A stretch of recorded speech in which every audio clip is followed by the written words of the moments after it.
चालतंय. मग त्यांना मी सांगितलं मला नाकातलं हाड वाढलेलं आहे आणि ॲसिडिटीचा प्रॉब्लेम आहे आणि नाकातलं हाड वाढल्यामुळे माझ्या गळ्यात घशात इतकं इन्फेक्शन होतं. मी MD डॉक्टरला दाखवलं.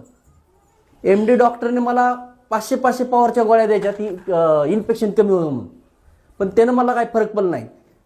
पण मला दुसरंच वाटायचं, मला वाटायचं कॅन्सर होतो काही. मला घशात एकदम असा माझ्या टॉन्सिन आणि घसा लाल होऊन एवढाली फोडायची.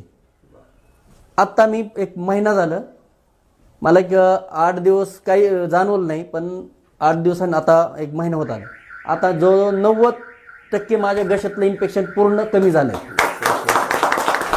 आणि दुसरी गोष्ट, मी ड्रायव्हर असल्यामुळं मला जागरण आमची अनिश्चितता झोपणं जेवण म्हणजे टायमिंग नाही आणि पोट इतकं माझं असं गच्च राहायचं. ॲसिडिटी म्हणजे प्रमाणाच्या पेक्षा बाहेर.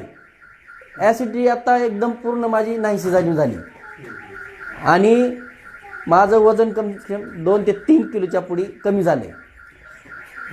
बघा सरांनी आणि मला घेतलं होतं असं उठायचं म्हणलं तरी मी माझ्या मुलाला हात देऊन असं उठायचं, मला हात दे म्हणायचं, उठायचं. हे काळच यायचा. मला आता वाटतं असं एकदम फ्रेश वाटते. बघितलं मॅडम, सरांनी एका आजारासाठी घेतलं होतं, पण हे अमृत ज्यूस आपल्या शरीरातले कित्येक आजार बाहेर काढते. आपण घेतो एक आजारासाठी, पण आपल्याला माहित नसतं आपल्या शरीरात किती आजार आहेत किती नाही. पण त्याच्याबरोबर अमृत ज्यूस बाकीच्या सगळ्या आजाराला पण बाहेर काढायचं काम करते. सर तुम्हाला काय वाटतं की हे अमृत ज्यूस बाकी लोकांनी घ्यायला पाहिजे का नाही? अवश्य घ्यायला पाहिजे. दुसरा एक अनुभव सांगतो. माझा सर्दीचा तर त्रास होता, मला ॲलर्जी होती.